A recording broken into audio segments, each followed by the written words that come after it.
ನಮಸ್ಕಾರ, ಭಾರ್ಗವಿ LLB ಇವತ್ತಿನ ಸಂಚಿಕೆಯಲ್ಲಿ ಏನಾಗ್ತಿದೆ ಅಂತ ನೋಡೋಣ.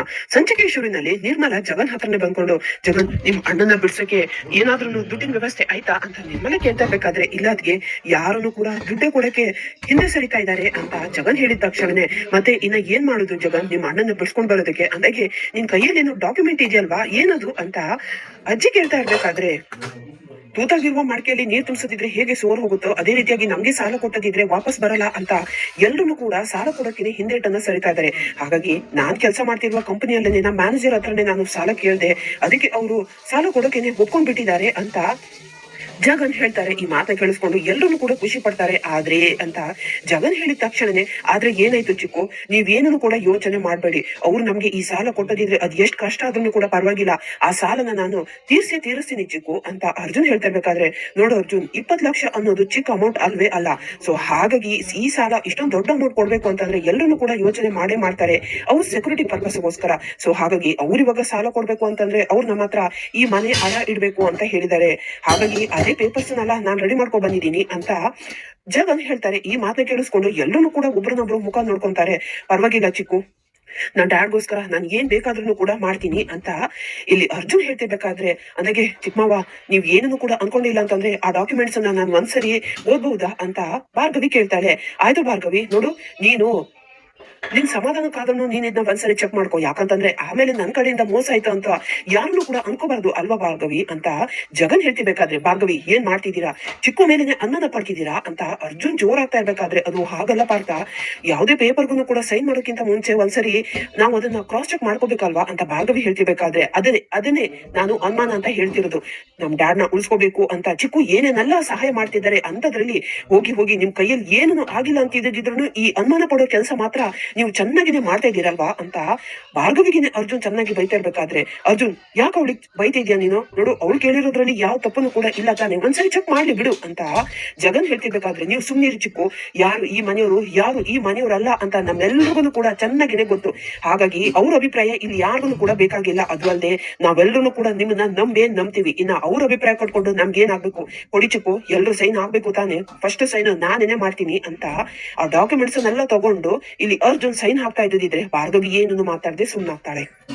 ಅಂದಾಗೆ ಜೆಪಿ, ಇವತ್ತೇ ನಿನ್ ಲಾಸ್ಟ್ ದಿನ, ಏನಾದ್ರೂ ಹೇಳೋದಿದ್ರೆ ಹೇಳ್ಕೊ ಜೆಪಿ ನನ್ನ ಹತ್ರನೇ ಅಂತ ಶಕ್ತಿ ಹೇಳ್ತಾ ಇರ್ಬೇಕಾದ್ರೆ, ನೋಡು ನನ್ ಮುಗಿಸ್ಬಿಟ್ಟೆ ಅಂತ ನೀನು ಖುಷಿ ಪಡ್ತಿದ್ಯಾ, ಸರಿ ಆಯ್ತು ಖುಷಿ ಪಡು, ನಿಮ್ಮಿಬ್ರು ಕ್ರೂರತನ ಅಂತ್ಯ ಮಾಡಕ್ಕೆ ನನ್ ಸೊಸೆ ಭಾರ್ಗವಿ ಬಂದೇ ಬರ್ತಾಳೆ ಅಂತ ಜೆಪಿ ಹೇಳ್ತಿರ್ಬೇಕಾದ್ರೆ, ಆಗ ಶಕ್ತಿ ಪ್ರಸಾದ್ ಜೋರಾಗಿನೇ ನಗಾಡ್ಕೊಂಡು, ಏನ್ ಜೆಪಿ ನಿನಗ್ ಒಂದ್ ಸ್ವಲ್ಪನೂ ಕೂಡ ಬುದ್ಧಿನೇ ಇಲ್ವಾ, ಹೋಗಿ ಆ ಚಿಕ್ಕ ಹುಡುಗಿ ಭಾರ್ಗವಿನ ಇನ್ನು ನೀನು ನಂಬ್ತಾ ಇದೀಯಾ ಅಲ್ಲ, ಅವಳ ಕೈಯಲ್ಲಿ ಏನ್ ಮಾಡಕ್ಕಾಗುತ್ತೆ, ನೋಡು ಅವಳು ನಮ್ಮ ವಿರುದ್ಧನೇ ಬಂದ್ಲು ಅಂತ ನಾವು ಅವಳ ಅಪ್ಪನೇನೆ ಬಿಟ್ಟಿಲ್ಲ, ಅವನನ್ನೇ ನಾವು ಮೇಲಕ್ಕೆನೆ ಕಳಿಸ್ದವಳು. ಇನ್ನ ನಮ್ಗೆ ಆ ಭಾರ್ಗವಿ ಎಲ್ಲ ಯಾವ ಲೆಕ್ಕ, ಸರಿ ಆಯ್ತು ಜೆಪಿ ಪರವಾಗಿಲ್ಲ, ಅವಳನ್ನೇ ನಂಬ್ಕೊಂಡು ಕೂಕೋ, ಹೇಗಿದ್ರು ಕೂಡ ಇವತ್ ನೀನು ಮೇಲಕ್ ಹೋಗ್ತಾ ಇದೀಯಲ್ವಾ, ಪಾಪ ಅಲ್ಲಿ ಆ ರವೀಂದ್ರನ ಮೀಟ್ ಮಾಡ್ತೀಯಲ್ವಾ, ಅವನ್ನ ನಾವೆಲ್ಲರೂ ಕೂಡ ಕೇಳಿದಿವಿ ಅಂತ ಹೇಳು ಅಂತ ಜೆಪಿಗೆ ಶಕ್ತಿ ಪ್ರಸಾದ್ ವ್ಯಂಗ್ಯ ಮಾಡ್ತಾ ಇರ್ಬೇಕಾದ್ರೆ, ಆಗ ಜೆಪಿ ತುಂಬಾನೇ ಕೋಪ ಮಾಡ್ಕೊಂಡು ಫೋನ್ ಅನ್ನ ಕಟ್ ಮಾಡ್ಬಿಡ್ತಾರೆ. ಇನ್ನ ಒಂದ್ ಕಡೆ ಗಂಗಾ ವಿಮ್ಲಾ ಅನ್ನೋರಿಗೆನೆ ಕಾಲ್ ಮಾಡ್ಬಿಟ್ಟು, ವಿಮ್ಲಾ ನಾ ಹೇಳಿರೋದನ್ನ ಸರಿಯಾಗಿನೇ ಕೇಳಿಸ್ಕೊ, ಜೆಪಿ ಆ ಸ್ಟೇಷನ್ ಇಂದ ಹೊರಟಾಯ್ತು, ನೋಡು ಅವ್ನು ಇಲ್ಲಿಗೆನೆ ಕಾಲ್ ಇಡ್ತದಂಗೆ ಜೋರಾಗಿನೇ ಗಲಾಟೆನ ನೀನ್ ಸೃಷ್ಟಿ ಮಾಡ್ಬೇಕು, ಅವನು ಪೊಲೀಸ್ ಏಜೆಂಟ್ ಅನ್ನೋ ಸುಳ್ಳು ಸುದ್ದಿನ ಹಬ್ಬಿಸ್ಬಿಡು, ಎಲ್ಲರೂ ಕೂಡ ಸೇರ್ಕೊಂಡು ಅವನ ಮುಖ ಮೂತಿನೂ ಕೂಡ ಗುರುತೇ ಸಿಗ್ಬಾರ್ದು, ಆ ತರ ಅವನ ಜಚ್ಚಾಕ್ಬಿಡಿ. ಅದಾದ ನಂತರ ಮಿಕ್ಕಿ ಉಳ್ದಿರೋ ಕೆಲ್ಸನ ನಮ್ ಹುಡುಗರು ಅಲ್ಲೇನೆ ಇದ್ದಾರೆ, ಅವ್ರೆಲ್ಲರೂ ಕೂಡ ಅದನ್ನೆಲ್ಲ ಸ್ಟಾರ್ಟ್ ಮಾಡ್ಕೊಂತಾರೆ. ನೋಡು ಅವ್ನು ಅಲ್ಲಿಗೆ ಬರ್ತಾ ಇರೋದು ಸಮ್ಮರ್ ಕ್ಯಾಂಪಗಲ್ಲ, ಅವ್ನು ಅಂತ್ಯ ಆಗ್ಬೇಕು ಇವತ್ತೇನೆ, ಹೇಳಿದ್ದು ಕೇಳಿಸ್ತು ತಾನೆ, ನಾನು ಹೇಳ್ದಾಗೇನೆ ಮಾಡು ಅಂತ ಗಂಗಾ ಫೋನ್ ಅಲ್ಲಿ ಇನ್ಸ್ಟ್ರಕ್ಷನ್ ಕೊಡ್ತಾ ಇರ್ತಾರೆ. ಇನ್ನ ಒಂದ್ ಕಡೆ ಆರ್ಕೆ ತನ್ನ ರೂಮ್ ಅಲ್ಲೇನೆ ಬಟನೆಲ್ಲ ಬ್ಯಾಗಿಗೆ ಹಾಕೊಂಡು ಪ್ಯಾಕ್ ಮಾಡ್ಕೊಂತ ಇರ್ಬೇಕಾದ್ರೆ, ಆಗ ಗಂಗಾ ಅಲ್ಲಿಗೆ ಬಂದ್ಕೊಂಡು, ಮಿಸ್ಟರ್ ಆರ್ಕೆ ಏನ್ ಮಾಡ್ತಿದ್ದೀರಾ ಅಂತ ಕೇಳ್ತಾರೆ. ಅದು ಏನಿಲ್ಲ, ನನ್ ಜರೂರತ್ ನಿಮ್ಗೆ ಇಲ್ಲ ಅಲ್ವಾ, ಸೊ ಹಾಗಾಗಿ ಇಲ್ಲಿದ್ದು ನನ್ಗೇನ್ ಕೆಲ್ಸ, ನಾನು ವಾಪಸ್ ಡೆಲ್ಲಿಗೆನೆ ಹೋಗ್ತಾ ಇದ್ದೀನಿ ಅಂತ ಆರ್ಕೆ ಹೇಳ್ತಾ ಇರ್ಬೇಕಾದ್ರೆ, ಓ ಆರ್ಕೆ ನೋಡಿ, ನಿಮ್ ಜರೂರತ್ ನಮ್ಗಿಲ್ದೆ ಇರ್ಬೋದು, ಆದ್ರೆ ಇಲ್ಲಿ ಇರೋದು ನಿಮ್ಗೆ ಇವಾಗ ಒಳ್ಳೇದು, ನೀವು ಇಲ್ಲಿ ಇದ್ದಗಿದ್ರೆ ನೀವು ಇಷ್ಟು ವರ್ಷ ಕನ್ಸನ್ನ ಕಂಡಿದ್ರಲ್ವಾ, ಆ ಜೆಪಿ ನರಳಾಡೋದು ಅವನು ಹಿಂಸೆ ಪಡೋದನ್ನ ನೋಡ್ಬೇಕು ಅಂತ ಹೇಳ್ತಿದ್ರಲ್ವಾ, ಅದು ಆಗ್ತಾ ಇದೆ. ಇವತ್ತು ಅವನನ್ನ ನಾನು ಮುಗಿಸ್ತಾ ಇದ್ದೀನಿ, ಅವನು ಜೈಲಲ್ಲಿ ನರಳಾಡಿ ಪ್ರಾಣ ಬಿಡೋದು, ಅದನ್ನ ನೋಡೋ ಅದೃಷ್ಟ ಎಷ್ಟು ಜನರಿಗೆ ಸಿಗುತ್ತೆ ಹೇಳಿ. ಸೊ ನೀವು ಅದನ್ನ ಮಿಸ್ ಮಾಡ್ಕೊಂತೀರಾ ಆರ್ಕೆ, ಇಲ್ಲಿದ್ದು ನೀವು ಅದನ್ನೆಲ್ಲ ಅನುಭವಿಸ್ಕೊಂಡೆ ಹೋಗಿ ಆರ್ಕೆ ಅಂತ ಗಂಗಾ ಹೇಳ್ತಾಳೆ. ಆಗ ಆರ್ಕನು ಕೂಡ ಹ್ಞೂ ಅಂತ ತಲೆ ಅಲ್ಲಾಡಿಸ್ತಾ ಇರ್ತಾನೆ. ಇನ್ನೊಂದ್ ಕಡೆ ಅರ್ಜುನ್ ತಾನ್ ಹಾಕ್ಬೇಕಾಗಿರುವ ಸೈನ್ ಅನ್ನ ಹಾಕಿಸ್ಬಿಟ್ಟು ನಮ್ ಕಡೆ ಲಾಯರ್ ಹೇಗಿದ್ರು ಕೂಡ ನೀವೇ ಅಲ್ವಾ, ಮನೆಯವ್ರೆಲ್ಲರೂ ಸಿಗ್ನೇಚರ್ ಅನ್ನು ನೀವೇನೆ ಮಾಡಿಸ್ಕೊಂಡ್ ಬನ್ನಿ ಅಂತ ಫೈಲ್ ನ ತಗೊಬಂದು ಭಾರ್ಗವಿ ಕೈಗೆ ಕೊಟ್ಟಿದ ತಕ್ಷಣನೇ ಭಾರ್ಗವಿ ಹೋಗ್ಬಿಟ್ಟು ಎಲ್ಲರ ಹತ್ರನು ಕೂಡ ಸಿಗ್ನೇಚರ್ ಹಾಕ್ಸಿ ಅದನ್ನ ಮತ್ತೆ ತಗೊಬಂದ್ ತಾನನ್ನು ಸಿಗ್ನೇಚರ್ ಹಾಕಿ ಅರ್ಜುನ್ ಕೈಗೇನೆ ಕೊಟ್ಬಿಟ್ಟು, ಆಹಾ ಜಗನ್, ಶಬಾಸ್ ಜಗನ್, ಕೊನೆಗೂ ಅನ್ಕೊಂಡಿರೋದನ್ನ ನೀನು ಸಾಧಿಸ್ಬಿಟ್ಟೆ ಅಂತ ಮನ್ಸಲ್ಲೇ ಮಾತಾಡ್ಕೊಂತಾ ಇರ್ತಾರೆ. ಇಲ್ಲಿ ಅರ್ಜುನ್ ಆ ಫೈಲ್ ಅನ್ನ ತಗೊಬಂದು, ಚಿಕ್ಕು ಥ್ಯಾಂಕ್ಸ್ ಸೋ ಮಚ್ ಚಿಕ್ಕು, ನಿಮ್ ಈ ಸಹಾಯನ ನಾನು ಯಾವ್ದೇ ಕಾರಣಕ್ಕೂ ಮರೆಯಲ್ಲ ಅಂತ ಅರ್ಜುನ್ ಹೇಳ್ತಾ ಇರ್ಬೇಕಾದ್ರೆ, ಮರಿಲು ಆಗ್ಬಾರ್ದು, ಆ ತರನೇ ನಾನ್ ಮಾಡ್ತೀನಿ ಅಂತ ಮನ್ಸಲ್ಲೇ ಮಾತಾಡ್ಕೊಂತಾ ಇರ್ತಾರೆ. ಥ್ಯಾಂಕ್ ಯು ಸೋ ಮಚ್ ಚಿಕ್ಕು ಅಂತ ಅರ್ಜುನ್ ಹೇಳ್ತಾ ಇರ್ಬೇಕಾದ್ರೆ, ಅರ್ಜುನ್ ಥ್ಯಾಂಕ್ಸ್ ಎಲ್ಲ ಯಾಕೆ ಹೇಳ್ತಿದ್ಯಾ ಅಂತ ಜಗನ್ ಕೇಳ್ತಾರೆ. ಅಂದಾಗಿ ಚಿಕ್ಕು ಬೇರೆ ಇನ್ನೆಲ್ಲಾದ್ರೂ ಕೂಡ ಸಿಗ್ನೇಚರ್ ಹಾಕಕ್ಕಿದ್ಯಾ ಅಂತ ಕೇಳ್ತಾನೆ. ಇಲ್ಲ ಕಣೋ, ಇಷ್ಟೇ ಇರೋದು ನೋಡು, ನೀವು ಮನೇಲಿ ಏನೇನ್ ಕೆಲಸ ಆಗ್ಬೇಕು ಅದನ್ನೆಲ್ಲ ಮಾಡ್ಕೊಳ್ಳಿ, ಮಿಕ್ಕಿರೋದು ಹೊರಗಡೆ ಕೆಲಸನೆಲ್ಲ ನಾನ್ ನೋಡ್ಕೊಂತೀನಿ, ಆದಷ್ಟು ಬೇಗನೆ ದುಡ್ಡು ಕಳಿಸ್ತೀನಿ ಅಂತ ಹೇಳ್ಬಿಟ್ಟು ಆ ಫೈಲ್ಸ್ ಅನ್ನ ತಗೊಂಡು ಅಲ್ಲಿಂದ ಹೊರಟೋಗ್ಬಿಡ್ತಾರೆ ಜಗನ್. ಇನ್ನೊಂದ್ ಕಡೆ ನಿರ್ಮಲ ಕಣ್ಣೀರ್ ಹಾಕೊಂಡು ಜಗನ್ ದೇವ್ರ ತರನೇ ಬಂದು ಕೊನೆಗೂನು ಜೆಪಿನ ಕಾಪಾಡ್ಬಿಟ್ಟ. ಒಂದ್ ವೇಳೆ ಜಗನ್ ಇವತ್ ಏನಾದ್ರೂ ಇಲ್ಲ ಅಂತಿದ್ದಿದ್ರೆ ನಮ್ ಜೆಪಿ ಪರಿಸ್ಥಿತಿ ಏನಾಗ್ತಿತ್ತೋ ಏನೋ ಅಂತ ಕಣ್ಣೀರ್ ಹಾಕೊಂಡು, ಅರ್ಜುನ್ ನೀನ್ ಈಗ್ಲೇನೆ ಹೊರಡಪ್ಪ, ಬೇಗನೆ ಹೋಗ್ಬಿಡು ನೀನು ಅಂತ ನಿರ್ಮಲೆ ಹೇಳ್ತಾರೆ. ಸರಿ ಆಯ್ತು ಮಾಮ್ ಅಂತ ಹೇಳಿ ಅರ್ಜುನ್ ಅಲ್ಲಿಂದ ಹೊರಡಕ್ಕಂತ ರೆಡಿ ಆಗ್ತಾರೆ. ಒಂದ್ ನಿಮಿಷ ಅಪ್ಪ ಅರ್ಜುನ್, ನೋಡು ನೀನು ಜೆಪಿನ ಕರ್ಕೊಂಡ್ ಬರ್ತೀಯಲ್ಲಪ್ಪ ಅಂತ ನಿರ್ಮಲೆ ಕೇಳ್ತಿರ್ಬೇಕಾದ್ರೆ, ಖಂಡಿತವಾಗ್ಲು ಮಾಮ್, ನಾನು ಡ್ಯಾಡ್ ಅನ್ನ ಕರ್ಕೊಂಡ್ ಬಂದೇ ಬರ್ತೀನಿ ಅಂತ ಹೇಳಿ ಅಲ್ಲಿಂದ ಅರ್ಜುನ್ ಹೊರಟೋಗ್ತಾರೆ. ಇನ್ನೊಂದ್ ಕಡೆ ಪೊಲೀಸ್ನವರು ಜೆಪಿನ ತಮ್ಮ ಜೀಪಲ್ಲೇನೆ ಕರ್ಕೊಂಡು ಹೋಗ್ತಾ ಇರ್ತಾರೆ. ಒಂದ್ ಕಡೆ ಜೆಪಿನ ಇಳಿಸ್ಬಿಡ್ತಾರೆ. ಆಗ ಜೆಪಿ ಇನ್ಸ್ಪೆಕ್ಟರ್ ಹತ್ರ, ಸರ್ ನಾನು ಒಂದ್ ಕಾಲ್ ಮಾಡ್ಬೋದಾ ಅಂತ ಕೇಳ್ತಾರೆ. ಇಲ್ಲ ಇದಕ್ಕೆಲ್ಲ ನಮ್ ಕಾನೂನು ರೂಲ್ಸ್ ಒಪ್ಪಲ್ಲ ಅಂತ ಇನ್ಸ್ಪೆಕ್ಟರ್ ಹೇಳ್ತಿರ್ಬೇಕಾದ್ರೆ, ಸರ್ ಪಾಪ ಮಾಡ್ಲಿ ಬಿಡಿ ಸರ್, ಇಷ್ಟೋ ತನಕ ನಾವೇನ್ ರೂಲ್ಸ್ ಫಾಲೋ ಮಾಡಿದೀವ ಅಂತ ಕಾನ್ಸ್ಟೇಬಲ್ ಹೇಳ್ತಾರೆ. ಸರಿ ಆಯ್ತಾಯ್ತು ಬೇಗನೆ ಮಾಡಿ ಅಂತ ಹೇಳಿ ಇನ್ಸ್ಪೆಕ್ಟರ್ ತಮ್ಮ ಫೋನ್ ಅನ್ನು ಕೊಟ್ಟಿದ ತಕ್ಷಣನೇ ಇಲ್ಲಿ ಜೆಪಿ ಗಾಯತ್ರಿಗೆನೆ ಕಾಲ್ ಮಾಡ್ಬಿಡ್ತಾರೆ. ಇಲ್ಲಿ ಗಾಯತ್ರಿ ಇನ್ಸ್ಪೆಕ್ಟರ್ ಅಂತ ಅನ್ಕೊಂಡು ಕೆಲಸ ಎಲ್ವರ್ಗು ಕೂಡ ಬಂತು ಅಂತ ಕೇಳ್ತಾರೆ. ಗಾಯತ್ರಿ ಅಂತ ಜೆಪಿ ವಾಯ್ಸ್ ಅನ್ನ ಕೇಳಿಸ್ಕೊಂಡು, ಓ ಜೆಪಿ ನೀನ್ ಇನ್ನೂ ಕೂಡ ಬದುಕೇ ಇದೆಯಾ ಜೆಪಿ, ಅಲ್ಲ ಈ ಸಾಯೋ ಟೈಮ್ ಹತ್ರ ಬಂದಿದ್ರು ನೀನು ಮನೆಯವ್ರ ಜೊತೆ ಮಾತಾಡೋದನ್ನ ಬಿಟ್ಟು ನನ್ಗೇನು ಕಾಲ್ ಮಾಡಿದ್ಯಲ್ಲ ಜೆಪಿ ಅಂತ ಗಂಗಾ ವ್ಯಂಗ್ಯ ಮಾಡ್ತಾ ಇರ್ಬೇಕಾದ್ರೆ, ಅದು ನಿನ್ನ ಹತ್ರ ಸ್ವಲ್ಪ ಮಾತಾಡ್ಬೇಕಿತ್ತು ಗಾಯತ್ರಿ ಅಂತ ಜೆಪಿ ಹೇಳ್ತಾರೆ. ಅಯ್ಯೋ ನನ್ನ ಹತ್ರ ಮಾತಾಡ್ಬೇಕಿತ್ತ, ಸರಿ ಆಯ್ತು ಅದೇನು ಅಂತ ಹೇಳ್ರಿ ಅಂತ ಗಂಗಾ ನಾಟಕ ಮಾಡ್ತಾ ಇರ್ಬೇಕಾದ್ರೆ, ಅದು ಏನಿಲ್ಲ ಗಾಯತ್ರಿ, ನೋಡು ನಿಮ್ಮ ದಂಧೆ ಹಿಂದೆ ಬಿದ್ದಿರೋದು ನಾನು ಮತ್ತೆ ರವೀಂದ್ರ ಅಂತ ಅನ್ಕೊಂಡು ನೀನು ರವೀಂದ್ರನ್ ಕತೆನ ಮುಗಿಸ್ಬಿಟ್ಟೆ ಅಂತ ಜೆಪಿ ಹೇಳ್ತಾರೆ. ಹೌದು ರೀ, ನೀವು ಸರಿಯಾಗಿನೇ ಅರ್ಥ ಮಾಡ್ಕೊಂಡಿದ್ದೀರಾ, ಎಷ್ಟಾದ್ರೂ ಕೂಡ ನೀವು ಲಾಯರ್ ಅಲ್ವಾ ಅಂತ ಗಂಗಾ ಹೇಳ್ತಾಳೆ. ಈಗ ನನ್ನನ್ನ ಮುಗಿಸ್ಬಿಟ್ಟದಿದ್ರೆ ನಿನ್ನ ಹಿಂದೆ ಬಿದ್ದಿರುವ ಭಾರ್ಗವಿನೂ ಕೂಡ ಸುಮ್ನಾಗ್ತಾಳೆ ಅನ್ನೋ ಒಂದೇ ಒಂದ್ ಕಾರಣಕ್ಕೋಸ್ಕರನೇ ಈಗ ನನ್ನನ್ನ ಮುಗ್ಸಕ್ ಹೊಟ್ಟಿದ್ಯಲ್ವಾ ನೀನು ಅಂತ ಜೆಪಿ ಕೇಳ್ತಿರ್ಬೇಕಾದ್ರೆ, ಹೌದು ನೀವು ಕರೆಕ್ಟ್ ಆಗಿನೇ ಅರ್ಥ ಮಾಡ್ಕೊಂಡಿದ್ದೀರಾ ರೀ, ಇನ್ನ ಒಂದ್ ಸ್ವಲ್ಪ ಹೊತ್ನಲ್ಲಿ ನಿಮ್ ಪ್ರಾಣನು ಕೂಡ ಹೊರಟೋಗ್ಬಿಡುತ್ತೆ, ಅಂತದ್ರಲ್ಲಿ ಪ್ರಾಣ ಭಯ ಶುರುವಾಗ್ಬಿಟ್ಟಿದ್ಯಾ, ಅದಕ್ಕೋಸ್ಕರನೇನಾ ನನಗ್ ಕಾಲ್ ಮಾಡಿರೋದು ಅಂತ ಗಂಗಾ ಕೇಳ್ತಿರ್ಬೇಕಾದ್ರೆ, ಚಿಚಿ ನೋಡು ಮನುಷ್ಯ ಹುಟ್ಟದಾವಾಗ್ಲೇನೆ ಅವ್ನ ಸಾವನು ಕೂಡ ನಿಶ್ಚಿತ ಅಂತ ನಮ್ಮ ಅಮ್ಮ ಯಾವಾಗ್ಲೂ ಕೂಡ ಹೇಳ್ತಾನೆ ಇರ್ತಾಳೆ. ಸೊ ಅಂತದ್ರಲ್ಲಿ ನಾನು ಸಾವಿಗೆನೆ ಹೆದರ್ಕೊಳ್ಳೋದ, ನೆವರ್, ಅದು ಮಾತ್ರ ಯಾವುದೇ ಕಾರಣಕ್ಕೂ ಸಾಧ್ಯನೇ ಇಲ್ಲ. ನೋಡು ನೀನ್ ಹೇಳ್ದಾಗೇನೆ ನಾನೇನೆ ಗಂಗಾ ಅಂತ ಒಪ್ಕೊಂಡಿದ್ದೀನಿ, ಈಗ ಜೈಲ್ ಒಳಗಡೆನೆ ಕಾಲಿಟ್ಟಿದ ತಕ್ಷಣನೇ ನನ್ನ ಹೆಣ ಬೀಳುತ್ತೆ, ಮತ್ತೆ ನಾನು ಹೆಣವಾಗಿನೇ ಆಚೆ ಬರೋದು ಅಂತ ನೀನ್ ಹೇಳ್ದಾಗೇನೆ ನಾನು ಸಾಯೋಕನ್ನು ಕೂಡ ಒಪ್ಕೊಂಡಿದ್ದೀನಿ. ನೋಡು ನೀನ್ ಹೇಳಿರುವ ಎಲ್ಲಾ ಕೆಲ್ಸನೂ ಕೂಡ ನಾನ್ ಮಾಡಿದೀನಿ ಅಂತಂದ್ರ ಮೇಲೆ ಈಗ ನೀನು ಕೊಟ್ಟಿರೋ ಮಾತನ್ನ ಉಳಿಸ್ಕೊಳ್ಳೋ ಟೈಮ್ ಬಂತು. ಸೊ ಹಾಗಾಗಿ ನಿನ್ ಹತ್ರ ನಂದೊಂದು ರಿಕ್ವೆಸ್ಟ್ ಇದೆ ಅಂತ ಜೆಪಿ ಹೇಳ್ತಾರೆ. ಇಲ್ಲಿ ಬೃಂದ ಒಬ್ಬೊಬ್ಳೇನೆ ಮಾತಾಡ್ಕೊಂಡು ಆ ಕಡೆ ಟೆನ್ಷನ್ ಅಲ್ಲಿ ಓಡಾಡ್ತಿರ್ತಾಳೆ. ಇವತ್ತು ಮಾವ ಮನೆಗ್ ಬರ್ತಿದಾರ, ಇಲ್ಲ ಅವ್ರು ಯಾವ್ದೇ ಕಾರಣಕ್ಕೂ ಮನೆಗ್ ಬರ್ಲೇಬಾರ್ದು, ಅವ್ರು ಮನೆಗ್ ಬಂದಿದ್ರೆ ನಾನ್ ಅನ್ಕೊಂಡಿರೋ ಕೆಲಸ ಯಾವ್ದನ್ನು ಕೂಡ ಆಗಲ್ಲ, ಹಾಗಾಗಿ ಅವರು ಜೈಲಲ್ಲೇನೆ ಇರ್ಬೇಕು. ನಮ್ಮ ಅತ್ತೆ ಆ ಗಾಯತ್ರಿ ನನಗೇನೆ ಮನೆ ಕೊಡ್ತೀನಿ ಅಂತ ಹೇಳಿದ್ರು, ಒಂದ್ ವೇಳೆ ಮಾವ ಏನಾದ್ರೂ ಮನೆಗ್ ಬಂದಿದ್ರೆ ಮತ್ತೆ ಆ ನನಗ್ ಮನೆ ಸಿಗೋದನ್ನು ಕೂಡ ಕನ್ಸಾಗಿನೇ ಉಳಿಯುತ್ತೆ. ಏನ್ ಮಾಡ್ಲಿ ಅಂತಾನೆ ಗೊತ್ತಾಗ್ತಿಲ್ವಲ್ಲ, ನಮ್ಮ ಮಾವ ಅಂತ ಅನ್ನಿಸ್ಕೊಂಡವ್ರು ಅವ್ರು ಜೈಲಲ್ಲೇನೆ ಇರ್ಬೇಕು, ಅದಕ್ ನಾನ್ ಏನಾದ್ರೂ ಮಾಡ್ಲೇಬೇಕು, ಏನ್ ಮಾಡ್ಲಿ ಅಂತ ಯೋಚನೆ ಮಾಡ್ಕೊಂಡು ಹಾಗೆ ಮುಂದಗಡೆ ಬರ್ತಾಳೆ. ಅಲ್ಲಿ ನಿರ್ಮಲಾ ದೇವ್ರ ಮುಂದೆನೆ ಕೂತ್ಕೊಂಡು ಕಣ್ಣು ಮುಚ್ಕೊಂಡು ಬೇಡ್ಕೊಂತ ಇರ್ತಾರೆ.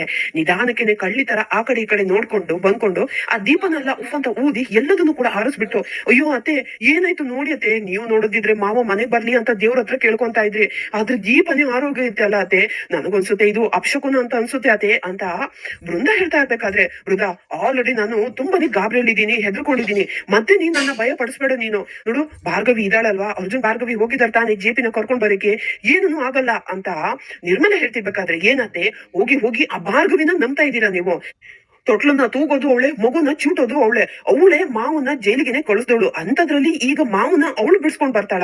ಆ ಭಾರ್ಗವಿ ಅರ್ಜುನ ಮದ್ವೆಯಾಗಿ ಯಾವತ್ತು ಈ ಮನೆಗೆನೆ ಕಾಲಿಟ್ಬಿಟ್ಲು, ಈ ಮನೆ ನೆಮ್ಮದಿ ಎಲ್ಲ ಸರ್ವನಾಶ ಆಗೋಯ್ತು, ಹಾಳಾದವಳು ಅಂತ ಬೃಂದ ಬೈತಾ ಇರ್ಬೇಕಾದ್ರೆ, ದೇವ್ರೆ ಏನಾದ್ರೂ ಆಗ್ಲಿ ದೇವ್ರೆ, ನನ್ ಜೆಪಿ ಅಂತೂ ಆದಷ್ಟು ಬೇಗನೆ ಬರೋ ಹಾಗೇನೆ ಮಾಡಪ್ಪ ಅಂತ ನಿರ್ಮಲ ಮತ್ತೆ ದೇವ್ರ ಹತ್ರ ಕೇಳ್ಕೊಂಡು ಒಂದ್ ವೇಳೆ ಇವತ್ ಏನಾದ್ರೂ ಜೆಪಿ ಮನೆಗ್ ಬಂದಿಲ್ಲ ಅಂತಂದ್ರೆ ಆ ಭಾರ್ಗವಿನ್ ಮಾತ್ರ ನಾನ್ ಸುಮ್ನೆ ಬಿಡಲ್ಲ ಅಂತ ಕೋಪದಿಂದ ಮಾತಾಡಿ ಅಲ್ಲಿಂದ ನಿರ್ಮಲ ಹೊರಟೋಗ್ಬಿಟ್ಟದಿದ್ರೆ ಜೋರಾಗಿನೇ ನಗಾಡ್ಕೊಂಡು ಒಟ್ನಲ್ಲಿ ಅವರು ಜೈಲಿಂದ ಜೈಲಿಗೆ ಅಲ್ದಾಡ್ತಿರ್ಬೇಕು, ಮನೆಗ್ ಮಾತ್ರ ಬರ್ಲೇಬಾರ್ದು ಅಂತ ಅನ್ನತ್ತಾ ಇರ್ತಾಳೆ.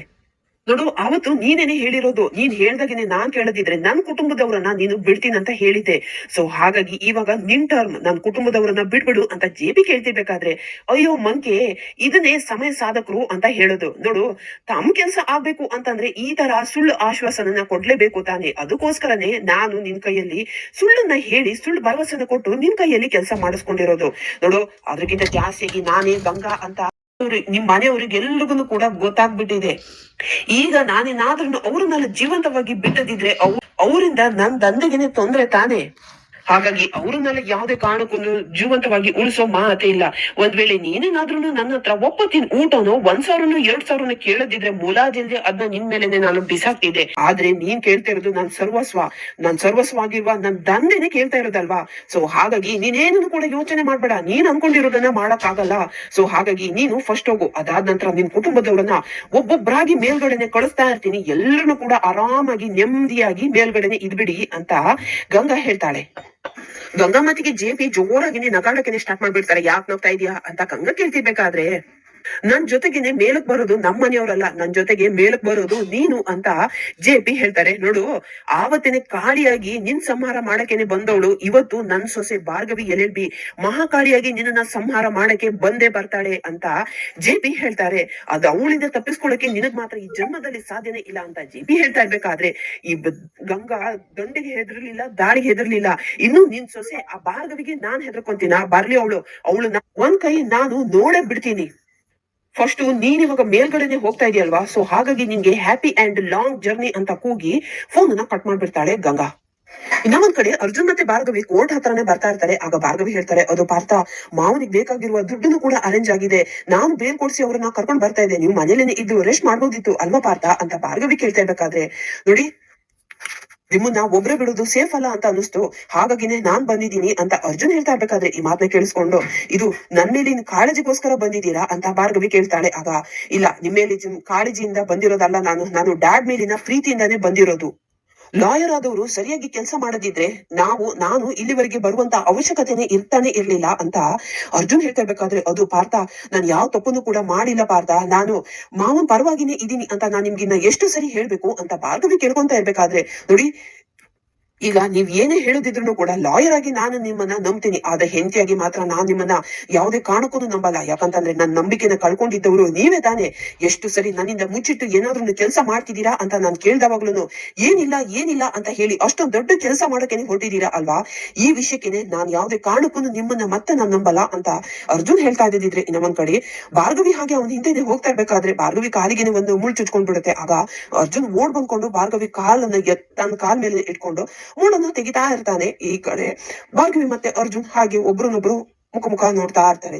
ಇಲ್ಲಿಗೆ ಈ ಸಂಚಿಕೆ ಮುಕ್ತಾಯವಾಗುತ್ತೆ. ವಿಡಿಯೋ ನೋಡಿದ್ದಕ್ಕಾಗಿ ಧನ್ಯವಾದ.